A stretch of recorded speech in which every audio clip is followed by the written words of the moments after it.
vraiment souffrir dans c'est ça bien c'est bamboka on te faut ça qui va député on va faut balia ba on va défendre biso dans makam.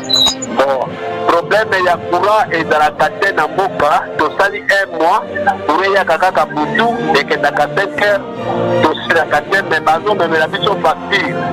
L'état azo contre la biso mbongo na ko barame et ya téléphone. Ah na bengi bino ka pona yeso bino ke biso disenso awa direza ko buka. Zela ya beta ya moke. Eza tena ko buka na ba tuki ba mbule bandi. Le moyen tena ko le pesate.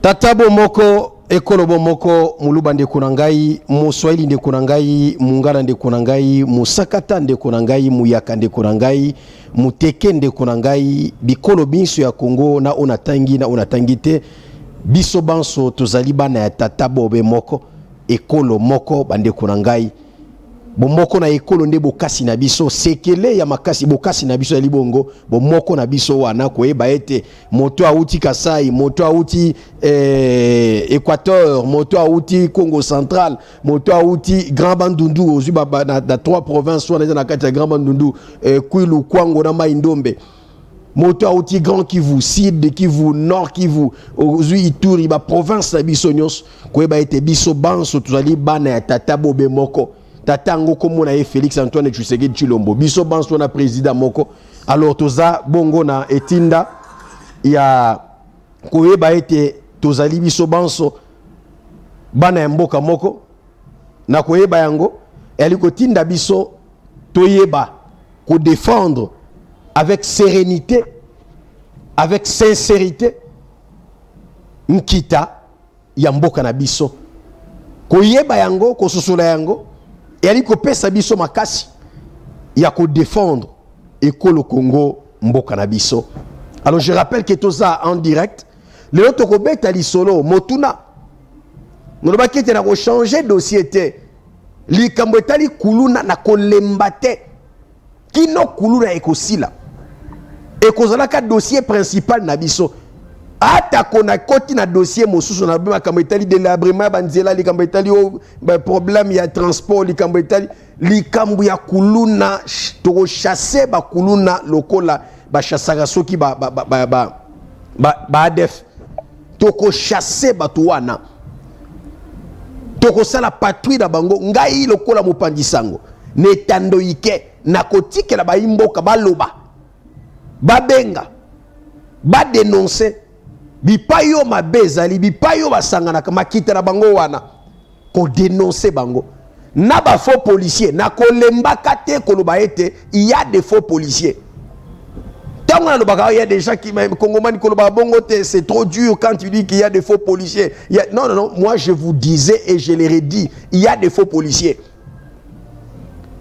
et bien tout le monde bazo tracasser population na ba quartier na ba commune kuna et belé basa ba faux policier beaucoup ba ngolo lengeni talaka ke sale na bango un faux policier a la facilité à ko finga bêtise un faux policier moto milangwa un faux policier a betara masasi le lenga linga azu mondu qui comme jouer naie c'est un faux policier.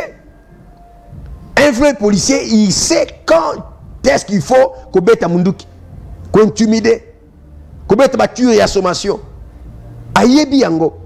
Un vrai policier formé ou aleka ne cale ya formation ya police ayebi réponse ni ne sengeli ko pesa moto.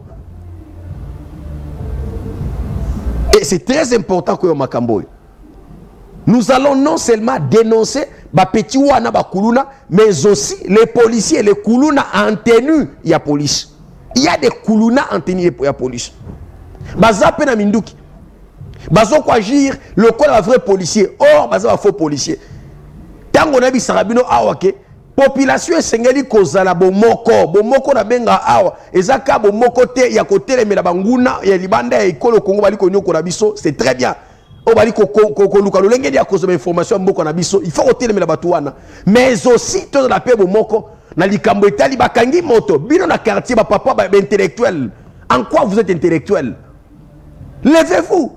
Bon sangala lokola moto bakangi wana za ndeko na bino, oui asa ndeko na bino parce qu'il est congolais. Botel les mains, botel misa policier, bolo ba papa Mobeko ezali na mboka o toza na état de droit. Alors pour arrêter quelqu'un, il faut qu'il y ait un élément probant. Il faut un mandat. Mokanda il faut un mandat d'arrêt. To mandat d'amener il faut un botangi yango. Bo soso likambo ale bo bino nyoso le bien bon. Ndeko mandat yango ya kende kuna zusi ya sana mosana ye. Mais nous sommes dans un pays, surtout la capitale, où c'est un modèle. On peut interpeller quelqu'un. Mais vous, qu'est-ce que vous faites? Un policier, un moto. Un vrai policier, faux policier. C'est ça le problème que nous avons dans notre pays.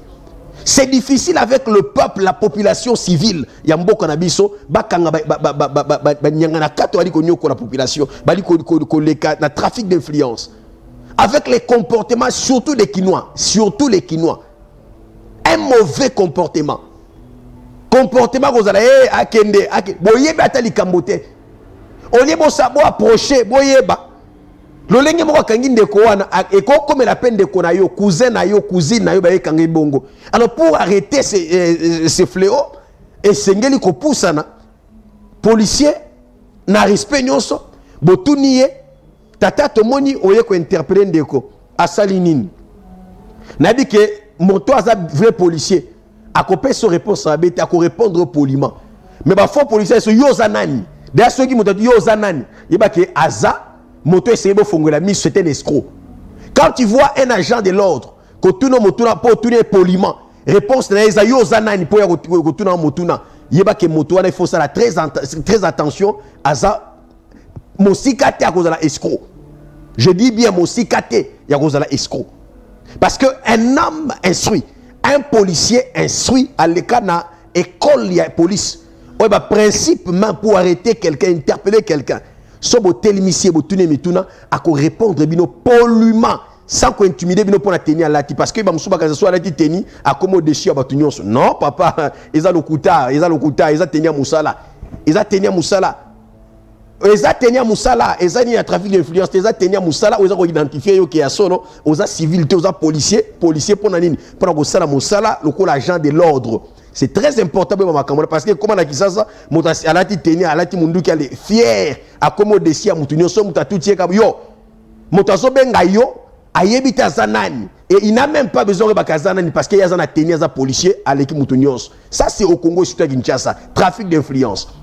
Il est temps ya ko talisa ko pesa mutuna mutu matière ya ko yeba prérogative na ye et banani ba ko salango bino ba peuple bino ba population civile il faut être fier de ce que vous êtes et aussi kozala na likambo etali bwania soki bosali bwania o ezakati na bino bosali identité na bino en tant que ba congomania solo soit bozaba congolais te soit vous n'avez pas faux congolais, vous avez des pères et des mères. Mais comment un vrai congolais a condiment? Tata moko boye, otalier pardon limbi sangay, yo moko myoke na mawa, mais aya kangi yo, sans toutefois ko lagiso, manda, aya ko symbole lenga lingi, akoyi même ko maltraité yo après ko malmené après baro misozano innocent. Attaque bande korangay s'il vous plaît. S'il vous plaît. Na loi ya o babenga na justice présomption d'innocence. Moto tango asambi na nuté ke ba kata e ba reconnaître que azali bongo. Ba ko malmené te ba ko bete na luengete, ba ko bete ko na luengete, ba ko bete te. Azo jouir na présomption d'innocence. Tango na sambi te. Mais c'est au Congo que vous verrez à Kinshasa surtout. Ba policier ba yo kanga ye nani. Ah papa Wapi Mokanda ya okangela moto wana aza même pas rebelle, aza même pas M23 mais Congomani ya solo na mboka na ye. Alors s'il vous plaît, je nous sensibilise. Nous sommes dans un pays où le premier citoyen prône l'état de droit. C'est quoi l'état de droit? C'est le respect des lois. C'est ça l'état de droit. botosi mibeko. Et na mboko botosi mibeko ezali, moto akondima te basala malmené ye. Moto nyonso akoye rappeler ye que nous sommes dans un état de droit.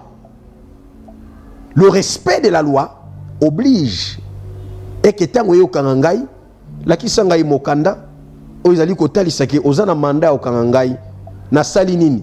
O ngana na problème te, nga batindi ngai na exécuter. Pesa ngai natangi mokanda, ah ok, to kende kasi comme ça, na kende go samba pour natalisa innocence na ngai. Nde bongo makambo elekana bamboka nyonso. Nde bongo makambo elekana bisika o l'état azali. Nde bongo makambo elekana bisika justice ezali ya solo. Alors lelo o tozali na un juriste de formation professionnelle, un homme qui s'y connaît. Je parle du ministre Constant Moutamba. Nous avons un chef de l'État qui fait confiance en la justice. Yambo Kanabiso et Bisso. Vous allez malmener, yo population, vous allez malmener, na motomoko identifié te a osakana. Non, s'il vous plaît, s'il tokola ko, tokola, tokola, toi nambo cannabis tokola. Alors, vous allez kokoba li kambetali ko dénoncer phénomène kuluna na ville à Kinshasa. Opération Ndobo, ezokoba. Opération Ndobo, vous allez go continuer. Alors, otali sabino yambona zwa élément. Il y a un Congomani parmi les victimes du phénomène Kuluna. Il y a une victime récente. Kaka mokolo ya yenga o elekaki. Mokolo yo Barcelone. A soko lokola mwana moke lokola bébé Rian. Na score écrasant. Il y a 5-2. Mokolo wana ndeko yo azuli kama. Bakatie loboko na ye. Bakatie loboko mobali. Et pas ya bakuluna. Alors ya mona zonga wana. Et c'est na matete. Na mona zonga wana. Na kozona ni kotali sabino. Ba faux kulu. Ba faux policier. Oyo bakangemi. Bazé belé hein. Mais botala. Échantillon bakangaki. Oyo général. Blaise Kilimbali mbana ba service na ye. Ba tiaki maboko likolo ba miyibi ya ba policier.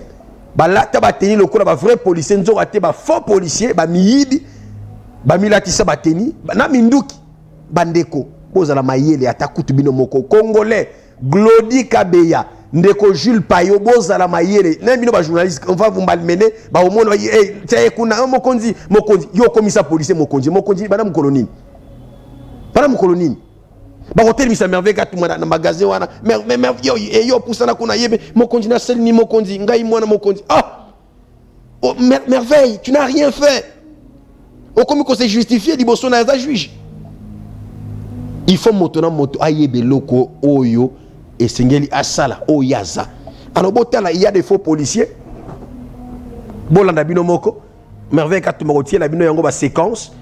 À côté la bino réaction tu reçois vraiment moi une minute kaka il y a général pe na kota li sabino et ndeko autako ba utaki ko kozokisa ko kata loboko ba pakuluna pour vous dire que likambo yo muto côté la kuluna oza kuluna limbisanga ozala nani sozo côté la kuluna oza kuluna parce que un homme sérieux un homme normal un homme soucieux des autres. Ah oui, jamais qu'on soutenir, peut qu'on défendre Bakuluna. Jamais je vous dis. Bien moi, ma prière, vous qui défendez ces Kuluna. Ba proche Nabino, même il y a ba proche, attends mon corps. À la victime, il y a phénomène Kuluna. Écoutez Abino. Mais en fait, quand tu m'appelles ça, biso illustration, bah il est massif, ma torozon, à poto sur ma réaction à Bandeko. Une partie de ces demandes qui ont été Motard en lui indiquant la destination préalablement Motard en lui indiquant la première bande est composée de 4 policiers irréguliers ainsi que 2 civils. Il s'agit de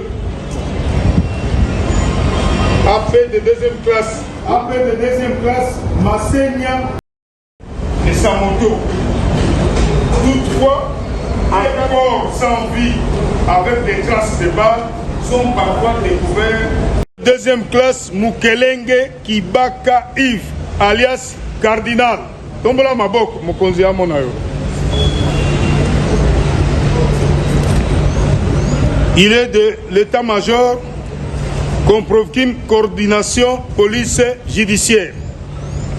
Ces policiers, mon général, et ses collègues de son unité, encore en cavale, opèrent à bord de 2 voitures Ketch et se livrent à diverses tracasseries au préjudice de paisibles passants.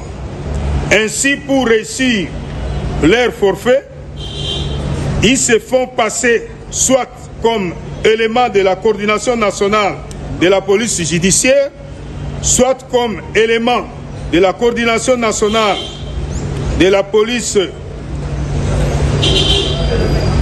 soit comme élément de la coordination provinciale de la police judiciaire, ou encore élément de la police criminelle, communément appelée PCRIM. Précisément le 14 janvier 2025, c'est-à-dire au début de l'année, il est impossible, on ne peut pas prétendre mettre de l'ordre dans la société alors qu'on ne sait pas le faire chez soi. Chez soi, c'est cette particularité des éléments qui, de la police nationale ou des forces armées, se comportent mal. Le comportement de ces éléments, c'est ce qui a fait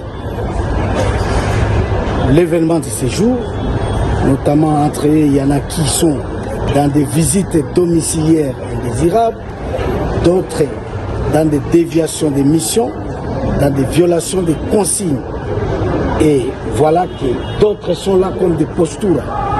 Ils roulent à moto, extorquent, pillent, ravissent tout ce qu'ils trouvent en chemin. Donc ce sont des bandits qui se retrouvent dans le corps, dans les différents services, camouflés comme des brebis, mais qui sont galeuses. C'est ainsi que la sécurité des personnes et de leurs biens étant un processus, nous sommes en train de les découvrir et les arrêter jusqu'à leur dernier retranchement pour la tranquillité publique dans la ville province de Kinshasa. Quel sera leur sort? Leur sort, c'est le déferment à la justice.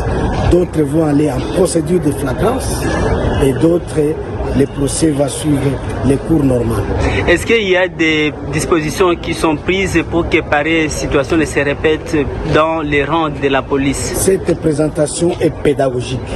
C'est un appel aux uns aux autres de ne plus, disons, de ne plus s'adonner à des pratiques aussi sales. Ce sont des pratiques qui vont leur conduire à la dérive.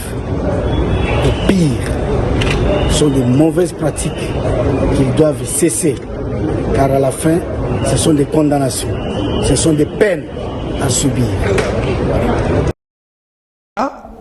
Bandeko bozomo na bino moko merveille katumba illustrer ngai ba élément ba faux policier wana bandeko bozomo balati ba teni wana obomoni balati baza wana ebele baza na ba commune na bino ebele na ba quartier na bino baza wana ba avenue na bino ba faux policier bato bozomo na tabilongi tala différence les entre ba policier ba jeune ba bilengi ba nyo ko na ba commune ba quartier baza kaka boyet est-ce que bozo da makasi courage ya ko identifier bango bandeko na ngai esengeli bo fongola misu botala bandeko bozomo na bakangami baza ba faux policier général na ba service na ye ba tie bango maboko bango wana bozomo na bakomi bakizengi bazebele nde bozomo na bango wana ba musu baza na police soki judiciaire ba musu baza wapi donc ba kota ba faux policier.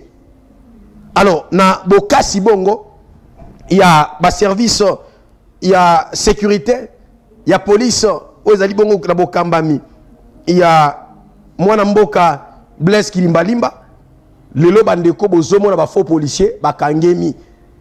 Alors patrouille et zo continuer.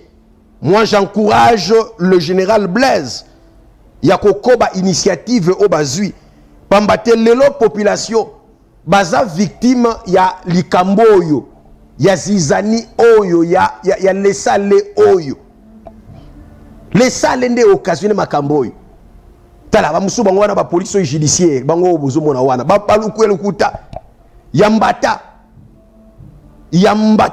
obo muni wana mais bango so na quartier pourquoi bande ko bazu courage au sala makambo bazé belé na quartier na biso parce que ba kinois bazaka suna sens te ya ko salela bongo ko sala moto et que ceux qui ba ye bongo botu na bango mikanda bozo banga hey nani akobanda nani akosala boy yango ba papa otangu dogi bana mike tozo kola liso ba bilenge makasi o bana ikolo ba français na ba quartier balaki trop logique ba kenda wapi lelo ba kenda wapi ba papa wana ba dai kozwa biso mwana nyonso na quartier mwana na ye ba kenda wapi ba français bele so amoni mon fils ça va mon fils ba kenda wapi lelo ba papa logique wana so moto apusani ba français bele bo kenda wapi. Mais nous attendons ces gens de papa ba logique wana botiela yango bato bali ko nyoko la population bande konabino bakangi moto botelemisi ba policier tata c'est bozana droit na bino okanga moto mais est-ce que tokomona tokoye banine sali bokanga ye tokomona mokanda o epesi bino ndingisa po policier mosane yango wana te ya chaque jour mosane eza ko batela soit comme na nina okanga se moto asali mbeba alo soki moto asali mbeba tokoye ba mbeba asali kokangaye asali mbeba nini so asali mbeba te ono biso batindi mine pa nani totanga mokanda. C'est comme ça qu'un pays fonctionne et marche. Bandeko mokile komi na poko na bisala bino mikolonio soa mboka na biso trafic d'influence eza makasi o pona ni koma no zolo bango me bomoni ba image te combien ba policiers ba escroquer ba policier wana général alobi wana monoko na ye ebele bozomona wana bakotela kabato na mandako na minduki nde bomoni bango wana bakangi bango babotelo na manduki ma minduki bozosala ba minduki ba policier babotoli bango bazwango wapi na ba machette bazwango wapi ba policier wana bazo mériter peine de mort mikolonios toi na peine musuteka peine de mort mbanonyo peine de mort policier kuluna peine de mort policier azoyi boto peine de mort comme ça ekozongi sabato banso na nzela ba miyibi ya misolo ya mboka peine de mort ekozongi sabato tout bazonga na nzela comme ça to koma lokola ba Burkina Faso ba pays des hommes intègres motonyo sozo banga po sala mabe motonyo sozo azo yeba ko sosola ni na kokoma na réseaux sociaux o ezana kisasa motonyo so kokoma bêtise na réseaux sociaux nga lingi moto ko publier bêtise de nga lingi bi ke ba osala le côté. Comme je voyais un homme, un garçon, nani, comme ceux qui musée kindingo, dans des pays sérieux, cet homme, et c'est là qu'il est dans la prison. Un homme qui se permet à gagner vie naïe, n'a qu'à manquer respect de la responsable, de la personnalité en boka, de la pasteur, de l'artiste, de la discipliné, à koleka, yazo finga, ba bêtise. Et motabongo, bazo acclamé, bon anine. Réseaux sociaux na mauvaise utilisation il y a réseaux sociaux na Congo et sengeli ba loi ezala renforcer pour mboka etambola kana mibeko. Alors yambona zwa ba réaction à population Merveille Katumba pesanga na bige osala ngai pasi mais pesanga yango comme ça et pesanga déjà kanda lisu ya makasi pour na ba ko dénoncer phénomène kuluna pe ko benga bandeko nanga bazola na ngai bati ya kanda tango olanda élément oyo ezapo epeso kanda o dénoncer phénomène kuluna o dénoncer ba kuluna bisika basala ka misala botala bandeko na ngai somo ya phénomène kuluna po mona ke bazaba ningate banana bazaba tu ya kolagisa mutema mabe botala bandeko na ngai ndeko bozomo na bolanda ki ebolimbisa image. Et je pense que peut-être c'est sensible, mais nazu yango po tata ministre de justice yemoko atie yango a publié yango na réseau social naye o ezali bongo na compte X naye nde tozui image wana donc tozui on a compte ya ministre de justice donc toza permis ya ko relayer yango nous relayons le la ministre salaki yango yemoko donc nous sommes autorisés bande ko na ngai botala bino moko image wana ba papi ndeko na biso loboko ya bakati loboko ya mobali loboko ya mobali o asela kama makambo nyonso o ya komela kazali chauffeur ndeko wana bozomona bonandaki procès na ye mais na zongeli yango pona ebisa bino ke phénomène oyo il faut totelemela yango biso banso botala bandeko na ngai au lieu tango bakati loboko basuka wana ils sont tellement cruels que basuki na okata ye loboko te ba papier na mokongo bazoki sie na moto bazoki sie na coude tala o bozomo les coude après bakati le botala motema mabe ya boye bandeko na ngai après boko yebisa biso non ce sont nos frères bandeko wana il faut que lukane ko éduquer bango nous avons besoin on n'a pas besoin de kuluna pour développer le Congo ata ko wimba kuluna nyonso ye bazaki majorité le peu des Congolais sérieux qui resteront bako sala mosala pour Congo ekene liboso. On n'a pas besoin de construire le Congo avec les kuluna autoroyo ki la mawa noto tsiki la bango tango bako bongo la mitema botala nde basali ndeko na biso ata bino moko qui est cet homme sérieux qui est cet homme oyo azana motema bo moto o la ko bima pe aye ko défendre moto lokola kuluna na la kisibino misala na bango kala titre d'exemple ya ndeko ba papi et bongo ba boma ba kuluna ba boyi bango et bongo ba tika na ba défaut lokola ndeko na biso wana ba kataki loboko na matete atikali loboko ekatana et ndeko wana santé na yazo continuer au traitement mais je vous dis que il faut pas parce que makile tangaki makasi bazoki si esika mokote ba kati loboko na mobali ba kati loboko awa bazoki si awa bazoki si na mokongo tina mutu donc soy 4 ou 5 pota ya minene ya kosakana te ba blessure grave bande korangai après ndeko bongo bobisinga eke kuluna baza bandeko na biso il faut quand même koyokela bango mawa pe koluka mesure préventive pour na ko sécuriser bango pe ko rééduquer bango rééducation na bango ezali ko boma bango bakende soki li felo bakei et les autres o bazana na souplicité bazana souple ya ko bongwana tango bazomona makambo yo bazana chance babongwani mais soki okangami ke uza kuluna balande liyo clamer public et témoigner et que ya solo oza kuluna peine toujours sengeza kaka moko peine de mort ko bande ko wana soit ko pendre bango ko diembika bango bakufa d'une manière cruelle le lenge mobeko ya elobi selon la peine de mort to ko beta bango masasi parce que exécution ya peine de mort na mboka na biso et salemaka soit na pandezo ko diembika moto wana to ko beta ye masasi donc fusillade to pandezo. Alors tali ko senga et makambo yo po esila solution ezali ko boma bakuluna. On a même mon frère, si à mon cousin qui est kuluna, il ne mérite même pas que Zalana Bisso, c'est notre frère. Jamais. Bande Konangai, ça fait très mal. Bomoni, qui procès, o Salemaki, pona ko sambisa, ndeko bakangaki yewana, o azelu yewana, o atelemazoli ya manzaka, yewana ndeko yo, ya kuluna, oyo, azalaki ne curie na ye. Ndeko nangai. Nangongo nazo ebisabino ndeko na biso ye wana o ya victime ya likambo etali kuluna o bazoki saki ye wana tango babemaki l'hôpital botala bino moko bapota botala bino moko likame komela ki ndeko na biso na matete o bakuluna ba papa ki lichette ye wana tala ne ba osala ye bakati loboko bakuluna basuki te na okate loboko on est tango bokati moto loboko boboto ni mwana mwasi na saki bokele na bino pe boboto le biloko ya sali nini aye ko défendre on lieu tango boto biloko ke na bino ba ye ko papa yende machette ko papa d'une manière cruelle.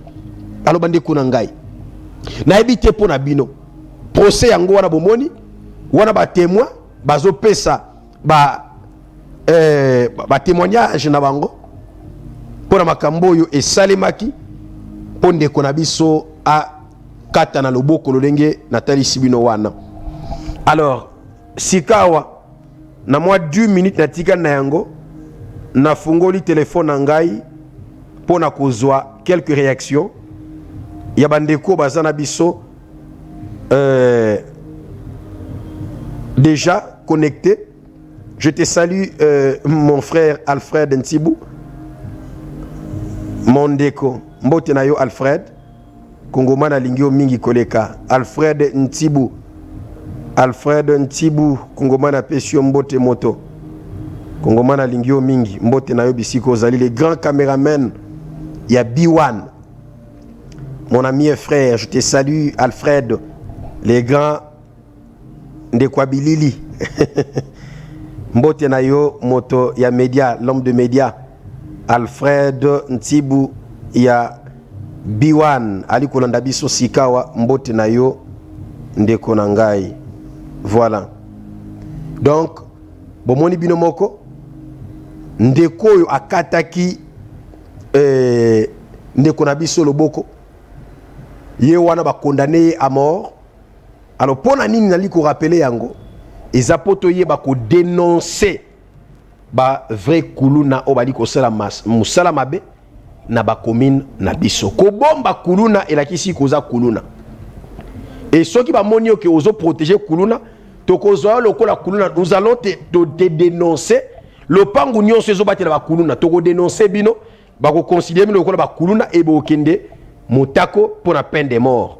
Alors ndeko bengi biso wapi kombo nani? Alors la bengi na kimbanche kombo na ngai Jires. Toujours la ndao de Jires.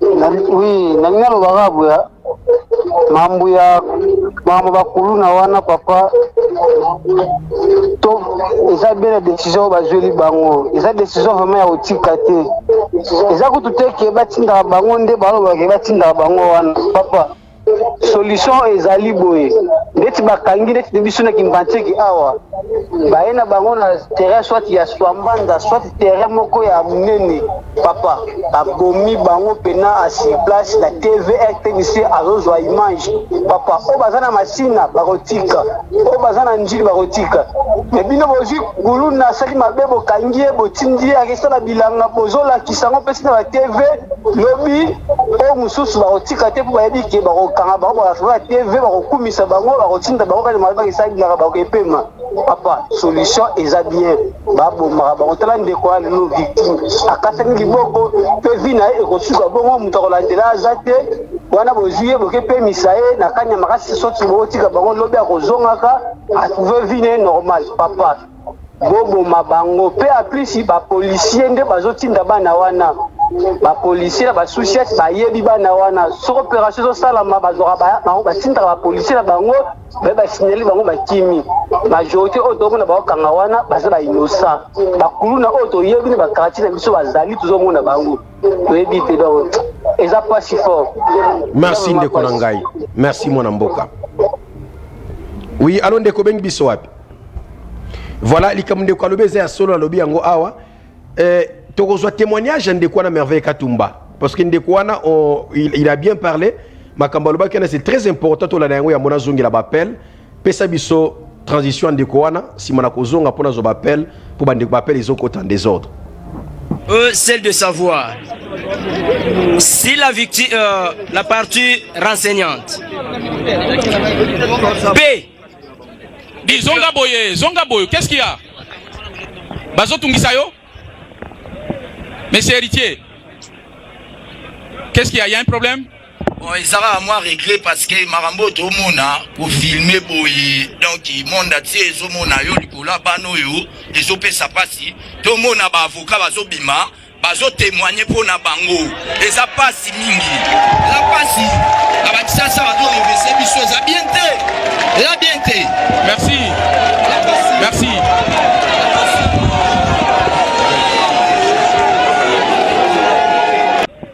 Monsieur héritier, qu'est-ce qu'il y a? Il y a un problème? Bon, ils aura à moi régler parce que Marambo to mona pour filmer boye. Donc il monde a tiré zo mona yo likola bano yo, les opé ça passe. To mona ba avocat bazo bima, bazo témoigner pour na bango. Et ça passe mingi. Ça passe. Avec ça va donc reverser biso ça bien té. La bien té. Merci. Merci.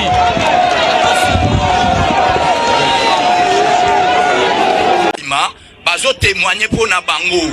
Et ça passe mingi. Ça passe. Avec ça va donc c'est biso ça bien té. Et la bien té. Merci. Merci. Alors ndeko obengi biso wapi? Oui, na bengi bino na commune ya Sele. Tozolanda o tata. Bon, contribution na biso, merci beaucoup. Contribution na biso mukie to nitolo belaka. Batu wana il faut ko boma bango na pandezo na ba milieu public mokilemo na bandeko ope batikali na musala wana baza ba monango. OK. Ezo sala biso pasi makasi komona bandeko na bikwande kona biso bakati maboko wana tikali firme dira vina ye mobimba tikali mutu ya kosenga mais bien te to omona avocat azotombola loboko ya okotela kuluna ezosala biso pasi tovai na ndako toolanda bino sikoyo donc pasi ya kosakana te ndeko na ngai nzambe asungo mpenza na liti na yo ozolite wana bato wana ifo babomaka bango ya public mokili emonaka ekosala biso population bien makasi bien soutien na biso eza bongo. Merci mwana mboka. Merci tata. Merci beaucoup, merci. Bino moko bozolanda réaction ya population hein. Oh non, nous les actes criels comme bango eza bien te faut ko éduquer bana wana yoko ko éduquer bakununa yoko éduquer bakununa na nini ba parents na bango ba boti bango mama kutu ba koyo ke ba yoki la bango te ba yoki nde bino il faut ko éduquer bana wana bokene ko éduquer bango te biso kununa to senga population to senga bakununa il faut ba boma bango pandaison to fusillade alors ndeko bengi biso wapi? Allô? Allô? Ndeko bengi biso wapi? Pardon?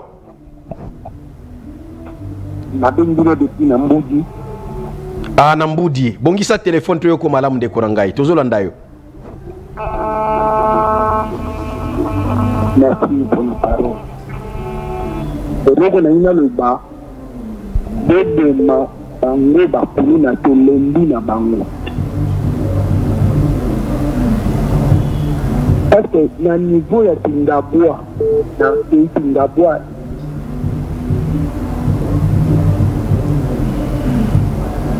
Allô ndeko.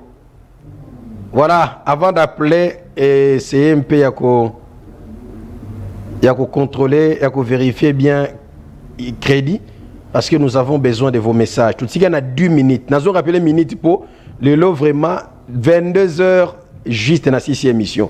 Alors on a 2 minutes d'attitude na yango yo profiter au benga po kota parce que appelle les autres en désordre. Alors ndeko bengi biso wapi? Allô? Ndeko bengi biso wapi? Na masina Petro Congo. Tozolanda onde konangai. Bakuna wane zo pesa biso pas. Sikoyo komina ba soda ba peti mituka. Bona komema bakuluna kutiko kuzobenga kabateni bakomi kokanga bato en désordre kokotola bato biloko na butu nzambo ezoka moto makasi nazali pour ndeko ya lobi ke il faut koboma en plein heure isi bao batikali bayeba. Merci mwana mboka. Ndeko abengi biso na masina alobi pe il soutient et que exécution à peine de mort et ça les mak en plein air na Kinshasa. Alors ndeko bengi biso wapi? Voilà, ndeko akei. Je rappelle que Totiga na minute mukie. Alors ndeko bengi biso wapi? Bonsoir. Mbote mwana mboka. Obengi biso wapi? Na bengi bino na commune ya Kalamu. Tozolanda mwana mboka. Likanisi na yo. Likanisi na ngeza boye. Likanisi na ngeza boye. Bakulu na wana il faut baboma bango en public. Et s'il fallait peu kolandela bato à droit de l'homme, on va défendre bango. Donc bakulu na ba droit de l'homme bazaka pona bakulu na mais baza droit de l'homme te pona bato bazo bakulu na bazo boma. Donc bato wana droit de l'homme basala keba mukolo biso population to kotomboka ngosala bien te parce que o bakulu bazo boma nde banyama oyo bango bazo boma nde bato Donc, nous n'allons pas accorder ça. Nous sommes pour la pendaison publique à la place publique. Deuxième fait, si on peut recadrer nos policiers, il y a un débordement excessif. Donc, il faut vraiment, policiers, commis, plus dangereux encore. Si on écoute un policier, aux années tickets, on écoute un ndoki, ou bien on écoute un koulounami balé. Donc, mais quand vous revoir un peu méthodologie na bango, voilà un peu ce que j'avais comme contribution. Merci Mwana Mboka, merci Kongomani. Très bien. Tout Congolais doit se soucier de ses frères. Tout Congolais qui aime le Congo doit soutenir la peine de mort. Sauf les ennemis de ces pays. Et bato ba yebi pasi ba kuna ba kotia ba famille ba tutende ba bazo soutenir batuana. Mais ngai journaliste congomani, je soutiens l'initiative, il y a peine de mort ko baka ba pituana ko biembi ka pendaison publique. Alors ndeko bengi biso wapi? Ah, bonsoir. Mbote mwana mboka. Avec Yola.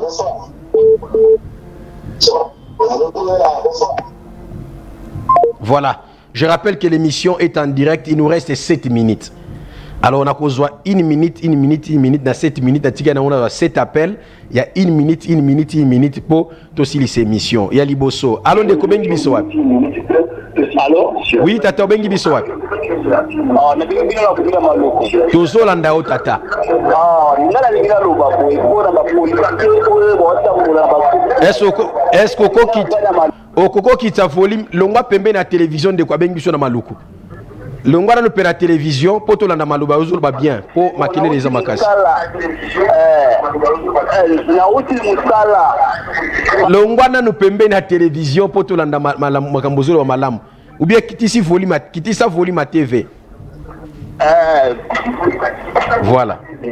Ma policier beta biloko baotambola na ba bureau de mobo ya lokuta talaka ki bazani matriculé et bloc moko te donc ba bureau de mobo ya lokuta bango bazaka ba kuluna baotambola na bango ba sous-tête na bango bakanga kabati. Imagine toi mutu oyo azaka kuluna bote na social donc baokanga bato en cascade l'état ebi bango te l'état alors de sono likambwana ba kuluna oyo baosala makambo minene baotika bango mais biso ba innocent. Pourquoi confuser au bout? Donc l'État vraiment il faut mettre vraiment rigueur là-dedans, il faut louer l'amour. Très bien. Très bien.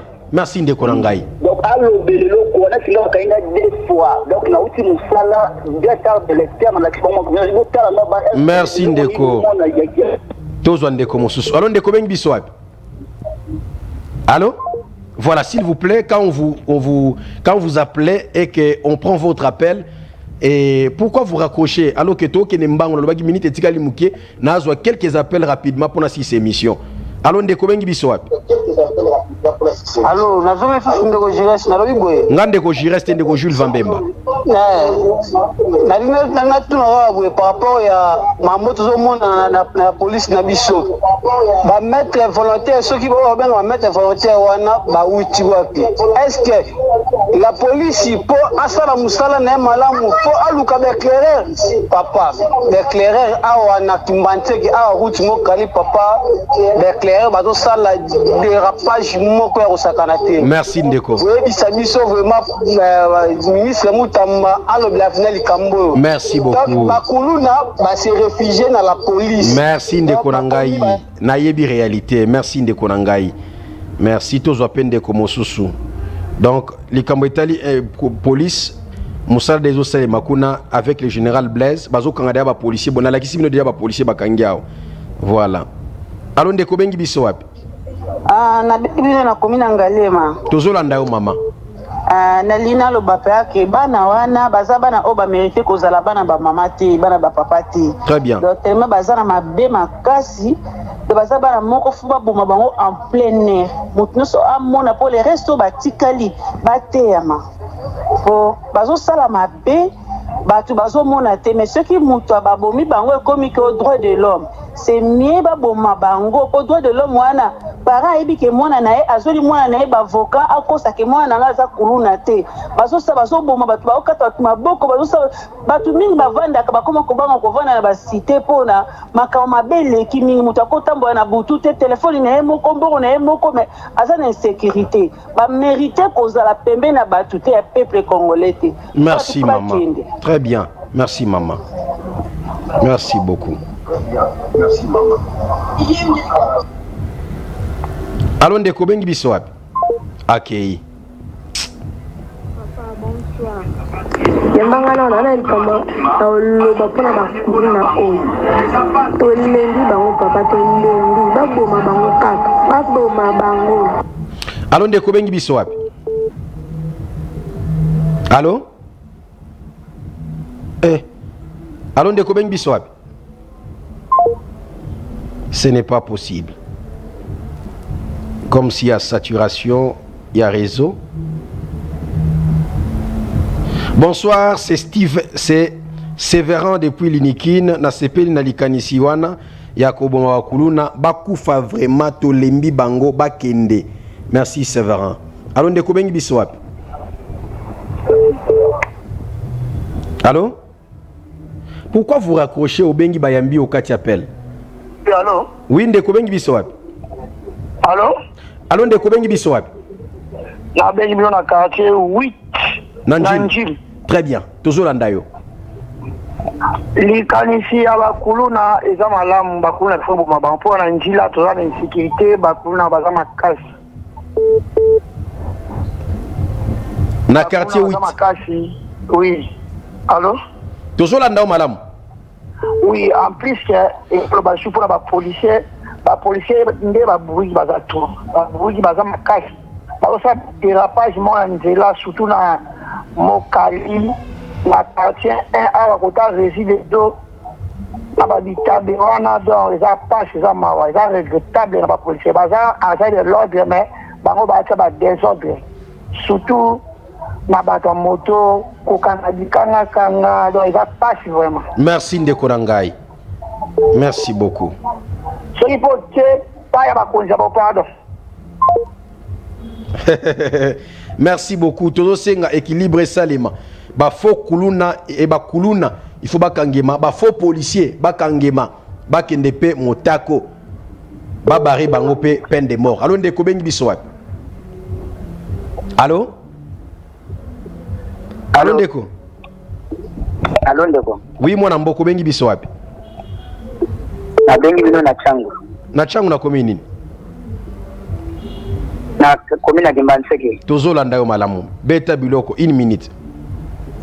Eloko nga na regrette eza ba policier ndenge bazo déranger biso outa mosala oya na retard 22h 23h ko kanga oza ata ozana ka d'électeur na yo fo bakango bali onyoso to ozana ngo eloko esa la biso passe nde yango wana pona nini bongo bazo kanga bino na cause nini na raison ni ba okangela bino kana butu soko outi musala ozo keninda ko kutana ba policier na nzela fo bakanga yo na infraction nini l'infraction moko a été le moko te tout ça la bouclage pour nani bozo tambola na butu 23h mais transport eza passe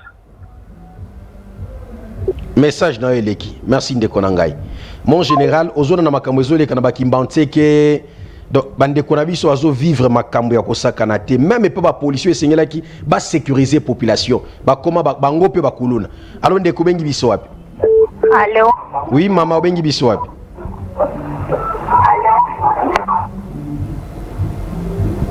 Tala, soko zolanda émission en direct. Émission en direct. Et que obengi po loba. Kozala après ça au katapel te so bayambi loba oli au katapel ba allo ebelete. Allo na bengi awana olobi makamu. Oli akobenga biso allo ozozela to ça l'échange le to loba biso to so langana ngai ne nani. So za posa message na yo ne yokana. Allo ndeko bengi biso wapi? Allô? Allô? Oui, tata obengi biso wapi?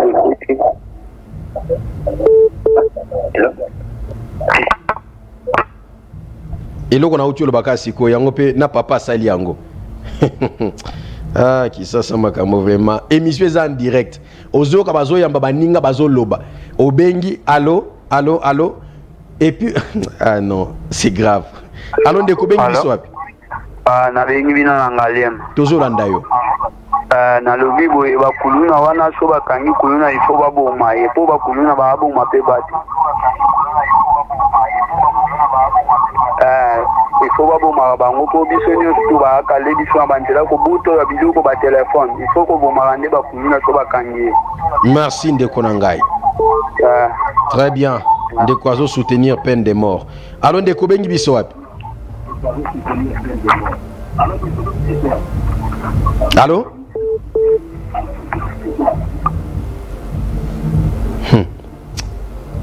Ils ont passé. Aux Hollandais d'émission en direct, au Bengi Bayambio, au Komok, oh, est-ce que yeto yete, alors que même numéro va na TV en Guana. Alors ndeko bengi biso wapi? Moi na Congo, bonsoir. Mbote mwana mboko bengi biso wapi? Naza na Petro Congo. Ok. Na Petro Congo. Tozolanda o tata. Nalingi na lobaka ya président banda kota na pouvoir lelo deuxième mandat yango biso basoda bapolitier. Très bien. Yondo lobelaka biso salaire tozomona clair te ti lelo. Donc 400 oyo ya lobaka ezalaki bapesa biso 237 000 francs tozofuta bandako. Pardon? Pardon? Tozofuta. Bozo combien? 237 000 francs. 237 000 francs. Ozofuta ndako $100. Bana na école, kolia ya mwasi na bana na santé. Hôpital ezakufele te. Tokosuka wapi? Lelo ya malonge ezate. Lelo deuxième mandat yango. Apo ya kwambo so mandat ne fini. To yende muta bonga biso to bonga te. Lobela biso makambo. Très bien. Oyondo lobela biso. Merci Mapinga. Merci Tata. Alors tamo konza ekolo Congo, même si nazo dénoncer ba faux policiers, bazo finir ça ba vrai policier. Ba vrai policier o Tata bazwa matricule, baza déjà reconnu, baza identifié, bazo mériter limemia ndenge olakaki bango. Yo za moto yo ya oza pene ya ba mapinga pene na bango. Alors Tata mokonza ekolo Congo likambetali prise en charge ya ba policier na ba militaire. Tata likambo wana ba ministre à tutelle, VPM ya intérieur, police dans le secteur na yo. Ba député défendait likambetali prise en charge ya la police. Même si mokonza mboka azana makambe belé, mais vous député, boza na possibilité wana musana bino yango wana. S'il faut mettre même un projet de loi pour la prise en charge des policiers, bon salango, policiers azo mérité prise en charge ya malunga parce que dans la famille, mais yandi mai combattre la population. Il y a des policiers disciplinés, il y a des policiers bali ko sala mosala na ko to sa population, na ko respecter vie humaine. Alors, ezate que policiers nous ce n'est pas policiers mabe wala que ba policiers malamba zate non, il y a des vrais policiers bali ko sala mosala na ko to sa mosala na bango. Alors bazo mérité li fouti, bazo mérité prise en charge ya malunga. Tata mokonza ekolo Congo toyebi ke kuna yo zalaka champion na likambo etali komemia batu wana bandeko na biso wana ba policier na ba militaire tala likambo wana tata mokonzi yo moko fongola ngo miso. Alors ndeko bengi biso wapi? Allô mwana mboka, bonsoir. Mbote tata obengi biso na komini nini? Na bengi bino depuis Kimbanseke Mokali. Tozolanda o tata kitisa pe volume na ndako. En tout cas, merci vraiment na cette une émission na ndako trop. Na zolo bela mingi ona loi oyo wana ya peine de mort. Yes.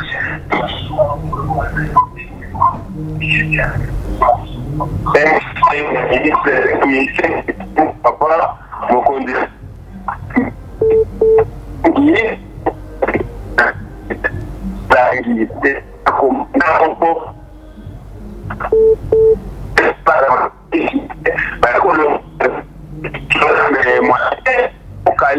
Na midangi donc moi été militaire comme tout donc pour quand ya banani toza étranger surtout batinde kuna kuna sana ke kanga bao mboye Congo kuma nani kombo na ye commandant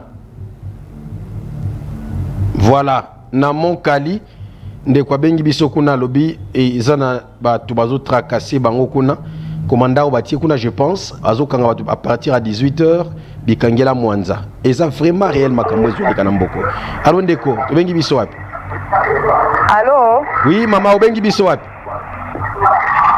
Allô, nabengi na bimese. Tozolanda yo mama.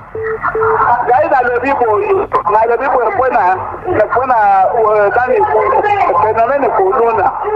Gai na lobi boye bato adwa de l'homme wana makangwa sebeya. Esuka wa pitili lo. Madame ba kufa. Bobande bangwa plein air a public ba tonto to se pele ta maboko. Contribution na ngai yango wana. Merci maman. Merci beaucoup. Merci papa. Voilà. Boki kuna nazoka voir le maman pena qui aza âgé, vous sentez que même na âge, on peut identifier qu'il y a maman vraiment à colis. Mais vous oyo kama lobana ya lobi ba maman ba osfeni peine de mort et bongo yo non peine de crime contre l'humanité n'importe quoi ba okufa. Alors ndeko bengi biso. Voilà. Tosugi ici à pona lelo, merci na balanda ki biso bazwa ki chance. Ya kokota en direct pour na kopé sa point de vue na bango. Ba obazui chance te bon ndeko to pese chance. Alors ndeko bengi biso wapi? Ndeko a raté chance. Voilà, on se revoit beaucoup dans la rediffusion demain à 15h. 15h juste na bomoko pour une télévision. Tokozala wana toujours pona likambo etali mbongo na mboka na biso.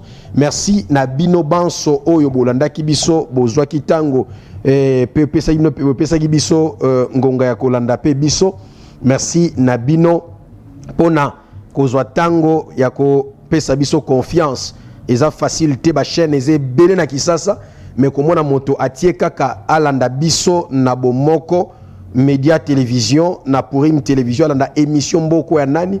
Et ici bolingo pe considération bazo pesa ngai d'abord Kongomani Jules Vambemba na émission mboko wana tant que molobeli ya peuple. Merci pour na limemia obozo pesa ngai ndeko pe mwana na bino pour na likambo etali défense na ngai pe détermination na ngai était ensemble te éradiquer fléau oyo Yamabe ezana mboka na biso non seulement kulu na makambo nyonso Yamabe. Merci na bino sonda ki biso ki plaisir pour ngai. Joyeux heureux anniversaire, fabuleux anniversaire du Lejibwa Jumpe na soldat combattant vaillant caméra men ya monene mboka na biso les caméramens du président de l'Assemblée nationale il est cadre na UNC. Un homme que j'aime beaucoup, plusieurs années. Il s'appelle François Lumbi, le sénateur. François Lumbi, joyeux anniversaire. Kongomani alingio mingi. Kongomani alingio mingi koleka. Yango moninga na lobi atal lelo na kopeso na ko dédicacer mission na lobi na lingio mingi. Nani ndekorangai François Lumbi. Mbote na yo. Merci sénateur à vie François Lumbi, sénateur à vie. Kongomani alingio mingi ngai na lingio mingi ndengo yebi yango ya koloba kutu ezate mais na lobi yango lisusu quand même parce que na lingi ko sala o toujours le lingi na mesana ko sala yo ba bien ya ko reconnaître ba valeur o yozana yango tu es vraiment une valeur et tu mérites respect et considération moi na mboka François Lumbi Yabalumbi. Merci à une grande dame, une dame de fer, une tête bien faite, une dame au cœur en or, une maman des mamans,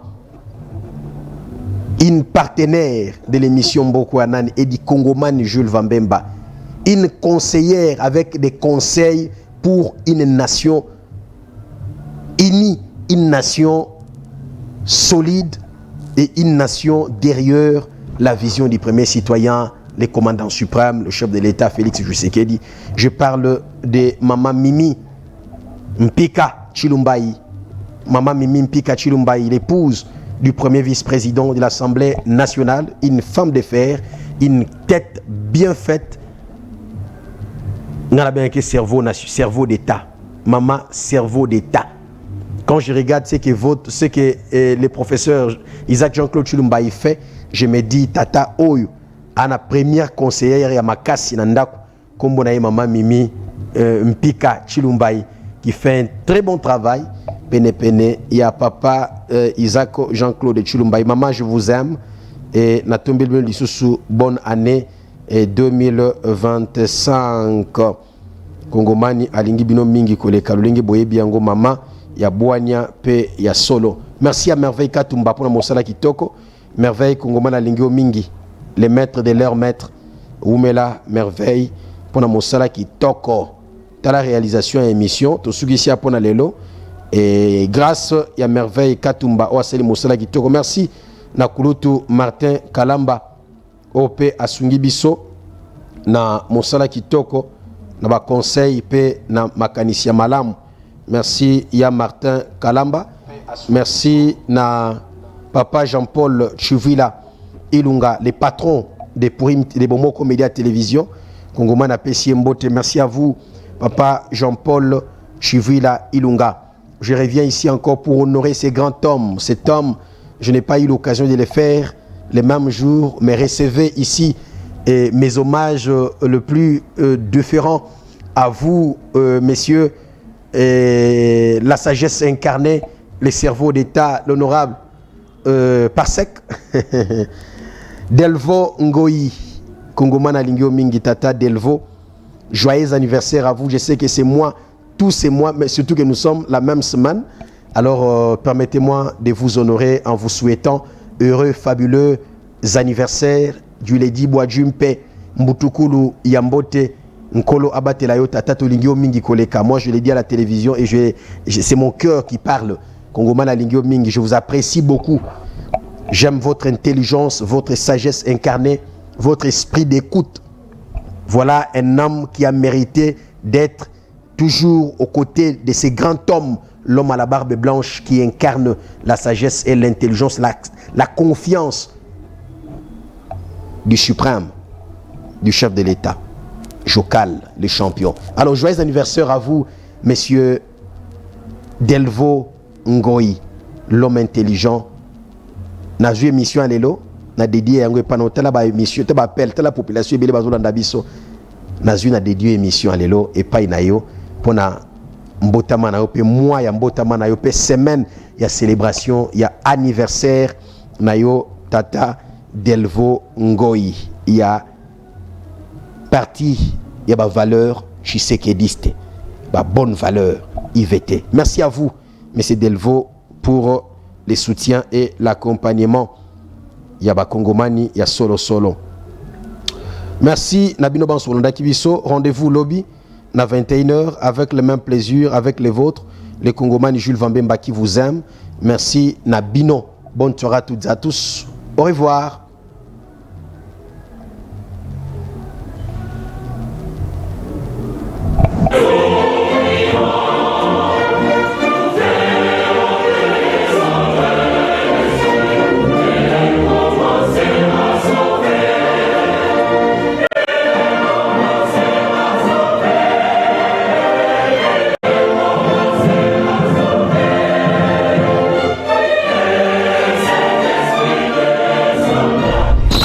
Ici les gens vraiment toujours souffrir dans le cas c'est ça qui est bambo quand on te fait ça qui va députer on va pas lire bah on va pouvoir défendre des choses dans ma camp. Bon, problème ya courant et dans la catene en boka to sali un mois pour ya kaka kabutu et que dans 5 heures to sali la catene mais bazo mais la biso facture. L'état a zo contre la biso mbongo na ko barame et ya téléphone. Ah, na bengi bino kapona hivi sebine ke biso kisensu awa direza kubuka. Zela ya data ya moke. Eza tena kubuka na basi bambule